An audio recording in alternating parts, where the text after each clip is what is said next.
Welcome to the safety harness training. Safety harnesses are essential when working at heights. They prevent falls and injuries and must always meet OSHA standards.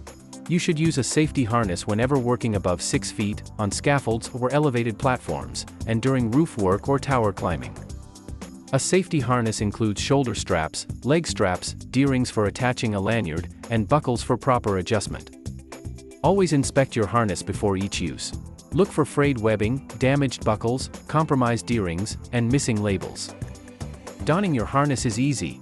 Begin by gripping the D-ring firmly, shake it out to loosen all the parts, then step into the leg straps. Next, adjust the shoulder and chest straps to achieve a snug fit that feels just right. Remember to connect the leg straps correctly for optimal support. The D-ring should be positioned comfortably between your shoulder blades.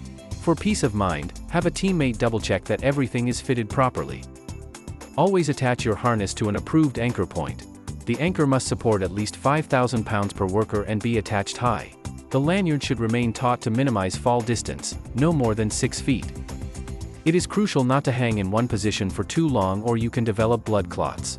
Trauma straps allow you to stand and shift your leg position, relieving pressure and promoting blood flow until help arrives. This is how you use the trauma straps. Open the packs by pulling the yellow tabs upwards.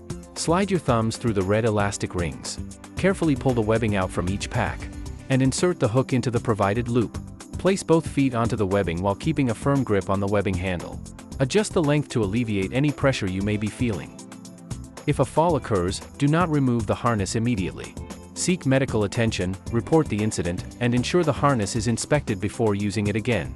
In summary, always inspect your harness, wear it properly, use approved anchor points, and stay safe by preventing falls.